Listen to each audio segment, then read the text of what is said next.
मुद्दा देख रहे हैं आप, मैं हूं आपके साथ नेहा दुबे। लोकसभा चुनाव से पहले मुख्यमंत्री योगी आदित्यनाथ अति पिछड़ी जातियों को अपने पाले में लाने के लिए बड़ी रणनीति पर काम कर रही है और ऐसे में योगी सरकार 17 अति पिछड़ी जातियों को अनुसूचित जाति में शामिल करने की दिशा में कदम बढ़ा रही है। इसके लिए बड़ी रणनीति तैयार हो रही है। हाईकोर्ट ने हाल ही में 17 अति पिछड़ी जातियों को एससी कोटे में शामिल करने संबंधी अधिसूचना को रद्द कर दिया था। इसके बाद योगी सरकार ने ये फैसला लिया है। इस बारे में मुख्यमंत्री से मत्स्य विभाग, आपको बता दें कि संजय मंत्री जो हैं संजय निषाद और एमएसएमई मंत्री राकेश सचान की बातचीत भी हुई है। ऐसा कहा जा रहा है कि मानसून सत्र में विधानसभा के दोनों सदनों से प्रस्ताव पास कराकर केंद्र सरकार को भेजने की तैयारी भी है। सरकार ने हाईकोर्ट में काउंटर एफिडेविट दाखिल नहीं किया था, ऐसा जानबूझकर किया गया ताकि नोटिफिकेशन रद्द की जाए और आगे की कार्रवाई में कोई भी अड़चन न रहे। वहीं इसके उलट अगर मामला कोर्ट में रहता तो इसमें और भी देरी होती, लेकिन सरकार चाहेगी कि इस मामले पर आगामी लोकसभा चुनाव से पहले ही नतीजा निकल सके। आरक्षण की मांग को लेकर समय समय पर आवाज उठती रही है। जिन जातियों को लेकर आरक्षण की बातें हो रही है, इन जातियों का 50 से ज्यादा विधानसभा सीटों पर सीधा असर है। यही वजह है कि सरकार इन जातियों पर चुनाव से पहले बड़ा दांव चलने के मूड में दिखाई दे रही है। उत्तर प्रदेश में 17 जातियां अति पिछड़ा वर्ग में दर्ज हैं। इन्हें आरक्षण दिलाने की मांग लंबे समय से उठती रही है। इससे पहले सपा सरकार में भी 2 बार अधिसूचनाएं जारी की गई, लेकिन ये संभव नहीं हो सका था। अब हाईकोर्ट के अभी तक की सभी अधिसूचना रद्द करने के बाद योगी सरकार इसकी ओर कदम बढ़ाती हुई दिखाई दे रही है। यूपी में अगर आप ओबीसी वोट बैंक पर नजर डालेंगे तो ये कुल आबादी का 52% हिस्सा है और जिन 18 जातियों को ओबीसी से एससी में शिफ्ट करने की बात की जा रही है या फिर कोशिश हो रही है, वे भी बड़े स्तर पर अपना प्रभाव रखते हैं। इसमें सबसे महत्वपूर्ण जलवंशी निषाद समुदाय हैं। ये यूपी की आबादी का करीब 18% है, बड़ी राजनीतिक ताकत रखते हैं। ऐसे में कोई भी दल इस वोट बैंक को नाराज नहीं करना चाहता है। जलवंशी निषाद जाति में मल्लाह, केवट, धीवर, बिंद, कश्यप, गोहरी आदि जाति आती है। पूर्वांचल से लेकर पश्चिमी यूपी और बुंदेलखंड तक जलवंशी समाज के वोट बैंक काफी ज्यादा प्रभावी माने जाते हैं। राजभर जाति का प्रभाव 100 से अधिक विधानसभा सीटों पर प्रदेश में दिखता है और ऐसे में पूर्वांचल के 2 दर्जन से अधिक जिलों की सीटों पर समाज का वोट बैंक निर्णायक भूमिका निभाते हैं। जिन जातियों को ऐसी श्रेणी में डालने की मांग हो रही है वे यूपी के सामाजिक ताने बाने में गरीब माने जाते हैं। ऐसे में सरकार के फैसले पर सभी की निगाह होगी।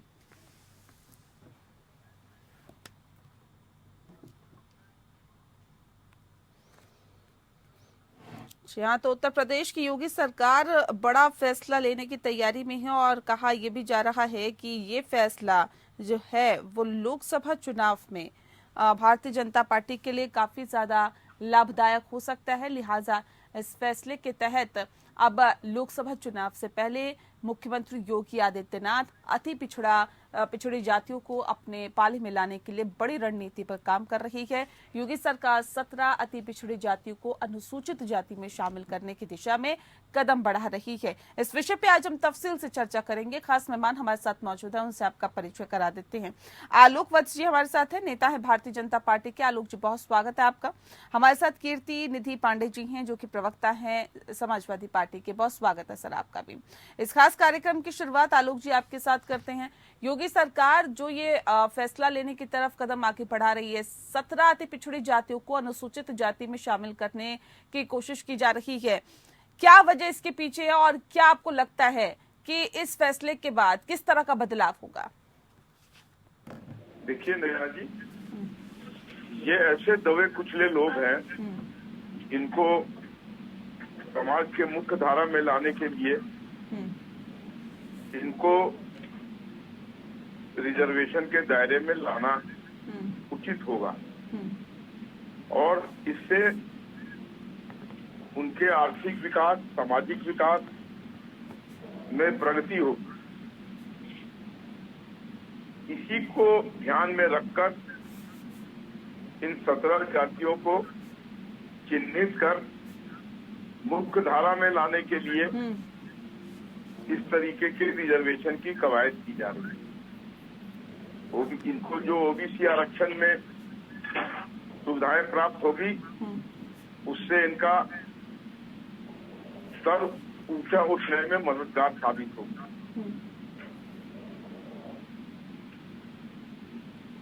ठीक है कीर्ति जी, आपसे मैं समझना चाहूंगी सर, ये तो दबे कुचले लोग हैं, लेकिन समाजवादी पार्टी की तरफ से भी 2 बार कोशिशें की गई। इनकी नीयत, इनकी नीति स्पष्ट है, ऐसा भारतीय जनता पार्टी के नेताओं की तरफ से अक्सर कहा जाता है। क्या वाकई समाजवादी पार्टी की मंशा नहीं थी क्या? सिर्फ दिखावे के लिए ये कोशिशें की गई थी? देखिए नेहा जी, समाजवादी पार्टी स्पष्ट रूप से उन 17 जातियों को शेड्यूल कास्ट में शामिल करने के पक्ष में, और अगर ये काम उत्तर प्रदेश की भारतीय जनता पार्टी की सरकार करे या केंद्र की मोदी सरकार कर दे, दोनों मिल के कर दें, तो हम दोनों का स्वागत करने के लिए तैयार हैं। और इसकी शुरुआत 2004 में जब नेताजी के नेतृत्व में सरकार बनी, तब से लगातार जब जब समाजवादी पार्टी की सरकार बनती है तब हम प्रयास करते हैं, लेकिन डबल इंजन की सरकार न होने के नाते ये काम नहीं हो पाया। कुछ तकनीकी कारणों से लगातार इसमें अवरोध उत्पन्न। और मैं बहुत स्पष्ट रूप से विनम्रता के साथ अनुरोध भी करूंगा भारतीय जनता पार्टी के उत्तर प्रदेश के माननीय मुख्यमंत्री से और देश के माननीय प्रधानमंत्री से, इन 17 जातियों के साथ राजनीति मत करिए, इनको पूरी ईमानदारी के साथ अनुसूचित जाति में शामिल करिए। लेकिन उससे महत्वपूर्ण सवाल नेहा जी एक और है। मैं बहुत स्पष्ट रूप से आपको बताऊं कि मोदी पार्ट वन की सरकार थी और तब उत्तर प्रदेश में अखिलेश यादव जी की सरकार ने विधानसभा से पास करके इन 17 जातियों को शेड्यूल कास्ट में शामिल करने के लिए भारत की सरकार को प्रस्ताव दिया था। उस समय भारत सरकार में मंत्री थे थावरचंद गहलोत साहब। थावरचंद गहलोत साहब ने बाकायदा प्रेस कॉन्फ्रेंस करके कहा था कि ये जातियां शेड्यूल कास्ट में जाने लायक नहीं हैं, इसलिए उत्तर प्रदेश सरकार के इस प्रस्ताव को हम खारिज करें। और उत्तर प्रदेश की सरकार के प्रस्ताव को मोदी सरकार ने स्वीकार नहीं किया। हो सकता है उनको इस बात का डर रहा हो कि श्रेय समाजवादी पार्टी के हिस्से में चला जाए, लेकिन हमें श्रेय नहीं लेना।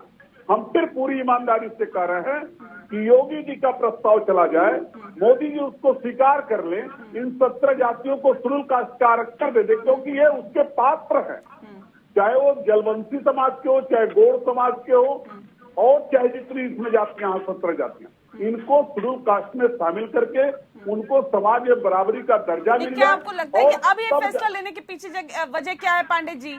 क्योंकि लोकसभा चुनाव भी कहीं ना कहीं टारगेट किए जा रहे हैं, निकाय चुनाव भी टारगेट किए जा रहे हैं, ये मुख्य वजह है क्या? नेहा जी, एक बात मैं बहुत स्पष्ट कर दूं कि अगर उत्तर प्रदेश की सरकार और मोदी जी की सरकार, राज्य की सरकार और केंद्र की सरकार अगर चाहे तो 2 से 4 महीने 5 महीने में ये मसला सुलझ सकता है। लेकिन पिछले दिनों जब निषाद पार्टी का गठबंधन हुआ था भारतीय जनता पार्टी के साथ, तो आपने देखा होगा कि उत्तर प्रदेश से तमाम निषाद समाज के लोग, जलवंशी समाज के लोग गए थे उस रैली में, और अमित शाह जी उस रैली के मुख्य अतिथि थे। और पूरे उत्तर प्रदेश के निषाद समाज को ये भरोसा था कि आज अमित शाह जी आ रहे हैं, निश्चित रूप से कोई बड़ा ऐलान कर देंगे और हम लोग आज शेड्यूल कास्ट में शामिल होने का ऐलान हो जाएगा। लेकिन वो काम नहीं हो पाया।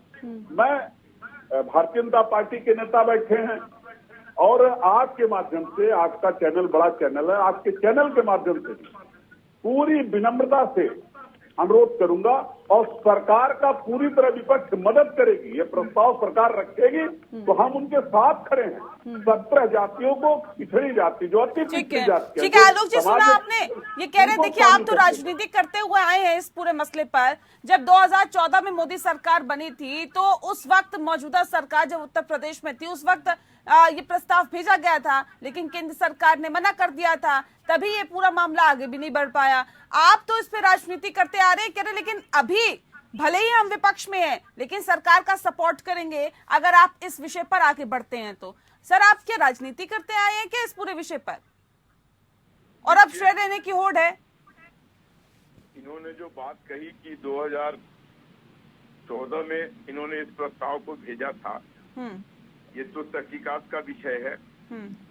इस पर नहीं, अभी 2014, 15, 16, 17 तक तो इनकी सरकार थी। तो ये इन्होंने भेजा था या नहीं भेजा था, इसको तो पता करना होगा। अब मुझे इसकी विस्तृत जानकारी नहीं है, इसलिए इस पर बोलना ठीक नहीं होगा। आलोक जी मैं थोड़ा संशोधन कर दूं, उसी के परिप्रेक्ष्य में जो नोटिफिकेशन था उसको हाई कोर्ट ने रद्द किया। उसी के परिप्रेक्ष्य में जो नोटिफिकेशन किया था राज्य की सरकार ने, उसी को माननीय हाई कोर्ट ने निरस्त किया है। इसलिए एक बात तो तय है कि हमने प्रस्ताव भारत की सरकार को भेजा था और 17 जातियों को शेड्यूल कास्ट में शामिल करने के लिए नोटिफिकेशन भी जारी किया था, जिसके खिलाफ लोग हाई कोर्ट माननीय हाई कोर्ट ने बिल्कुल हाई कोर्ट ने अधिसूचना को रद्द करने के बाद जाहिर तौर पे अब योगी सरकार ने एक कदम उठाया है कि अब इन तमाम जातियों को इसमें शामिल करने की बात की जा रही है। इसी में जल्दी से बात रखिए अपने आलोक जी। जब हाईकोर्ट ने निरस्त कर दिया तो उसको आगे ले जाने का कोई सवाल ही नहीं पैदा होता है। हम नए सिरे से इसको कर रहे हैं और हमें उम्मीद है कि हम इसमें सक्सेसफुल होंगे। और मैं नहीं वो कह रहे सिर्फ होड़ मतलब जो श्रेय लेने की जो होड़ है कि अगर तब फैसला ले लिया जाता तो ये क्रेडिट चला जाता समाजवादी पार्टी को कि देखिए समाजवादी पार्टी ने बड़ा कदम उठाया। अब क्योंकि लोकसभा चुनाव को टारगेट किया जा रहा है, निकाय चुनाव को टारगेट किया जा रहा है, इसलिए ये बड़ा फैसला लेने की तरफ योगी सरकार कदम उठा रही है। क्योंकि डबल इंजन की सरकार है, न कहीं रुकेगा न कहीं झुकेगा, सीधा सीधा आपकी सरकारें हैं, श्रेय आपको ही जाएगा। देखिए, ये तो भाग्य की बात होती है नेहा जी। बहुत सी चीजें बीजेपी करती है, जब उसकी सरकार चली जाती है तो दूसरे सरकार उसका फीता काट के श्रेय ले लेती है। बहुत सी चीजें अखिलेश जी ने किया और बीजेपी ने उसका फीता काट के श्रेय ले लिया। तो ये तो एक सिलसिला है, भाग्य का दौर है। लेकिन हमारे अंदर जो नियत है वो साफ है। हम समाज के हर वर्ग को देर सवेर उठाकर कॉमन मैन में के श्रेणी में शामिल करके उनको वो सारी समुचित सुविधाएं देने का प्रयास कर रहे हैं।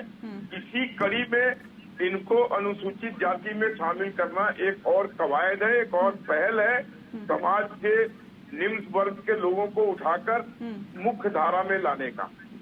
नहीं ठीक है सर, ये एक अच्छी पहल है जाहिर तौर पे, लेकिन अब सवाल ये भी है ना कि ये कहा जा रहा है कि इन जातियों का तकरीबन 50 से ज्यादा विधानसभाओं पर सीधा असर है उत्तर प्रदेश में, और यही वजह है कि इन जातियों को सरकार चुनाव से पहले कहीं ना कहीं एससी में शामिल करने की तरफ ये बड़ा दांव चल रही है, क्योंकि उन 50 विधानसभाओं पर नजर है भारतीय जनता पार्टी की।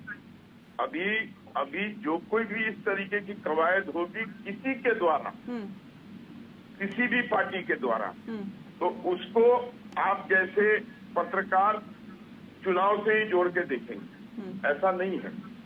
हमारी नीतियां स्पष्ट रूप से गरीब गुरबों के लिए है। अब अगर हमने शौचालय बनाए, भारत को शौचालय मुक्त किया, बहनों को आजादी दिलाई इस कष्ट से, इसको भी आप जोड़ दीजिए चुनाव से। हमने घर बनाए लोगों के लिए, इसको भी जोड़ दीजिए चुनाव से। हमने लोगों को आरक्षण दिया, आयुष्मान भारत का कार्ड दिया, 5 लाख तक का फैसिलिटी दिया हेल्थ केयर में, उसको भी आप जोड़ दीजिए। हमने सड़कें बनाई और लगातार बनाते जा रहे हैं। हमने विमानन क्षेत्र में अभूतपूर्व बढ़ोतरी की, तो इन सब चीजों को आप जोड़ लीजिए। ठीक है पांडे जी, क्या इन सब चीजों को जोड़ के देखना चाहिए या नहीं, और ये फैसला क्या जोड़ के देखना चाहिए या नहीं राजनीति से, चुनावों से? देखिए, मैंने नेहा जी स्पष्ट रूप से कहा कि समाजवादी पार्टी, भारतीय जनता पार्टी अगर ये प्रस्ताव लाती है तो हम उनके साथ खड़े हैं, क्योंकि ये हम लगातार प्रयास कर रहे थे और समाजवादी पार्टी भारत की सरकार में न होने के नाते या हमारी ताकत उत्तर प्रदेश तक सीमित होने के नाते हम इस प्रस्ताव को पास नहीं करा पाए। हमने नोटिफिकेशन जारी किया जिसमें राज्य की सरकार जवाब नहीं दी। 5-6 साल बाद वो नोटिफिकेशन माननीय हाईकोर्ट ने रद्द कर दिया। तो एक बात तो तय है कि हमने प्रस्ताव दिया, नोटिफिकेशन किया, जिसको माननीय हाईकोर्ट ने रद्द कर दिया। दूसरी बात आते हैं भारतीय जनता पार्टी। एक इनकी सहयोगी पार्टी उत्तर प्रदेश में निषाद पार्टी, जो जलवंशी समाज उत्तर प्रदेश में अच्छी ताकत है।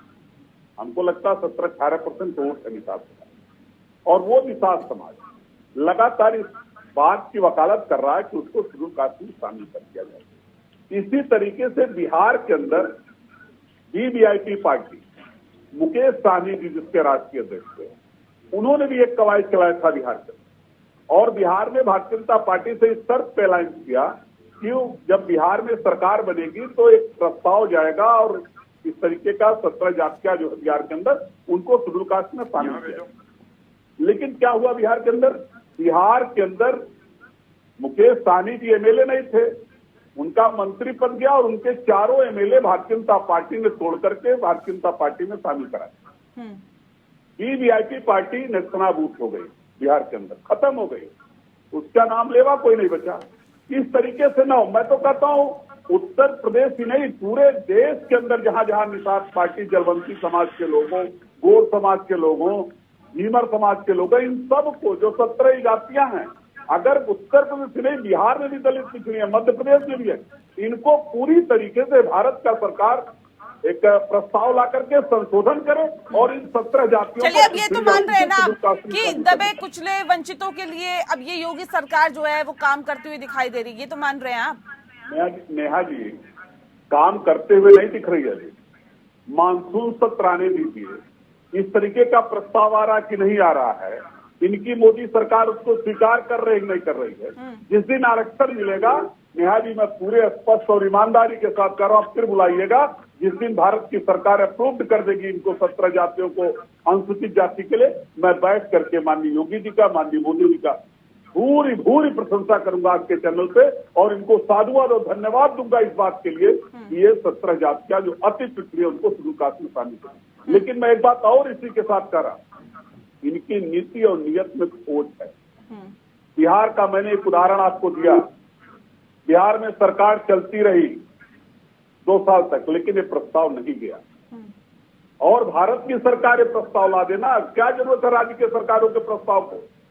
बिहार में भी वही समस्या है जलवंती समाज का, उत्तर प्रदेश में भी है, मध्य प्रदेश में भी है। एक ऐसा प्रस्ताव भारत की सरकार पास कर दे, दलितों पिछड़ों के लिए, अगर अति पिछड़ों समाज के लिए बहुत चिंतक है तो पास कर दे एक कानून कि पूरे देश के अंदर जहां जलवंती समाज के लोग हैं, जहां भीमर समाज के लोग हैं, जहां गौड़ समाज के लोग हैं, ये 17 जातियां पूरे देश में जहां उनको शेड्यूल कास्ट में शामिल कर दें, लेकिन ये शामिल करने वाले लोग नहीं है। आपकी नियत और नीति में खोट है आलोक वत्स जी, लेकिन इसके बावजूद भी यूपी के कैबिनेट मंत्री संजय निषाद ये कहते हैं कि 1 हफ्ते के अंदर ड्राफ्ट तैयार होकर केंद्र सरकार को भेज दिया जाएगा। इस पूरे मामले पर बहुत तेजी हम कस रहे हैं। खास मेहमान लगातार हमारे साथ जुड़ा हुआ है, सीधा रुख कर लेते हैं आलोक जी का। आलोक जी, जिस बात का जिक्र ब्रेक पे जाने से पहले कर रहे थे, सर अभी पांडे जी कह रहे हैं कि देखिए आपकी नीति और नियत में खोट है, लेकिन यूपी के कैबिनेट मंत्री संजय निषाद ये कहते हैं कि 1 हफ्ते के अंदर ये ड्राफ्ट तैयार कर केंद्र सरकार को भेजा जाएगा। देखिए नेहा जी, हमारे तो नियत और नीति में बहुत खोट है, लेकिन फिर भी हम लगातार जीत रहे हैं, क्योंकि हम जनता के नजर में हमारी नियत और नीति बहुत साफ है, ऑपोजिशन वालों के नजर में हमारी नियत और नीति में खोट है। हम दोबारा रिपीट हो रहे हैं, हम तिबारा रिपीट हो रहे हैं, चाहे सेंटर में हो चाहे राज्यों में हो, क्योंकि जनता जानती है कि मोदी के नेतृत्व में, योगी के नेतृत्व में एक सफल, एक ईमानदार, एक कर्मठ और एक डिलीवर करने वाला सरकार काम कर रहा है, जो जनता के हितों के फैसले ले रहा है, जो जनता को डायरेक्ट लाभान्वित कर रहा है, बिचौलियों को खत्म कर रहा है, घोटालोबाजों को नहीं आने दे रहा है। तो हम तो इनकी नजर में नियत और नीति दोनों से खोटे हैं, लेकिन इनसे हमें क्या लेना देना? हमारे लिए तो भगवान जनता जनार्दन है, वोटर है, जिसकी नजर में हम ठीक है, और अगर हम ठीक है तो हम चलते रहेंगे और इनकी गाड़ी जहां की तहां रुकी रहेगी। हम आगे आने वाले वर्षों तक जनता का सेवा में हमको जनता मौका देती रहेगी और हम सेवा करते रहेंगे। ठीक है, नहीं आपने ये पांडे जी कहा कि देखिए नियत और नीति में तो खोट है, लेकिन अब संजय निषाद ये कह रहे हैं कि देखिए 1 हफ्ते के अंदर, इसमें काम बहुत जल्दी से चल रहा है, 1 हफ्ते के अंदर ही केंद्र को कहीं ना कहीं प्रस्ताव भेज दिया जाएगा और फिर इसको जल्दी से जल्दी लागू किया जाएगा। मॉनसून सत्र में ही बताया भी जा रहा है कि ये प्रस्ताव लाया जाएगा। अब ऐसे में आप लोग सपोर्ट में तो हैं, लेकिन फिर भी नियत और नीति पर आखिर क्यों सवाल खड़े कर रहे हैं? इसमें तो बहुत तेजी से काम हो रहा है, इन्हीं के कैबिनेट मंत्री कह रहे हैं। नेहा जी मैंने पहले कहा इस बात को, और बहुत स्पष्ट रूप से मैंने कहा कि पिछले मोदी पार्ट 1 की सरकार में थावर चंद गहलोत था मंत्री, उन्होंने खारिज किया इन जातियों को खारिज किया। बिहार के अंदर वीवीआईपी पार्टी से अलायंस इनका इसी शर्त पे था। क्या बिहार में हो गया? नहीं गया प्रस्ताव।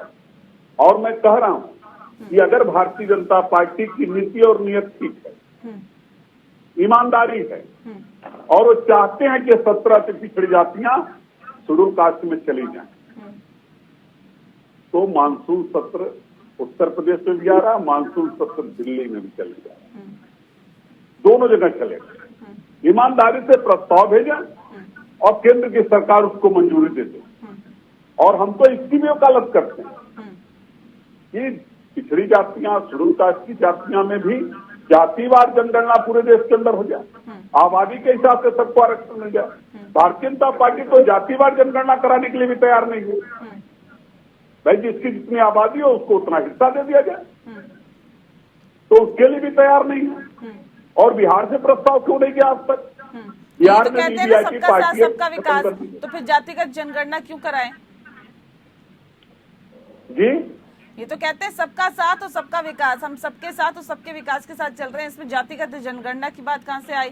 बिहार में बीजेपी के नेता ये कह रहे हैं कि हाँ जी हम तो तैयार है, केंद्र सरकार कराने को तैयार नहीं। जातिगत जनगणना की बात नेहा जी वहीं से आ रही है जहां से दबे कुचले 17 अति पिछड़ी जातियों को शेड्यूल कास्ट में शामिल करने का सवाल है। इन 17 जातियों के बाद भी तमाम ऐसे लोग हैं जो शोषित और वंचित हैं, जिसका बराबरी का हक नहीं मिल पाया। जो लोग मजबूत हैं वो उनका हिस्सा ले रहे हैं। मैं तो कह रहा हूं कि अगर सबका हिस्सा मिल जाए सबको, तो अपना अपना हिस्सा पाके सब मजबूत हो जाएंगे, किसी को किसी के हिस्से में जाने की जरूरत नहीं। चलिए सर, ठीक है। पिछड़ों और वंचितों के लिए अगर मोदी सरकार और योगी सरकार कार्य कर रही है तो उम्मीद करते हैं कि आप लोगों का भी सपोर्ट मिलेगा। और अगर ये विधानसभा में प्रस्ताव पेश होता है, और ये भी उम्मीद की जाती है कि सभी जो विपक्षी पार्टियां हैं वो भी मिलकर इसका सपोर्ट करें, ताकि पिछड़ों के उत्थान के लिए काम किया जा सके, और कम से कम इस पर तो राजनीति ना हो, इस पर सभी एकजुटता के साथ आगे बढ़े। बहुत शुक्रिया आप दोनों मेहमानों का हमारे साथ इस खास चर्चा में शामिल होने के लिए। मुद्दा में फिलहाल इतना ही। नमस्कार।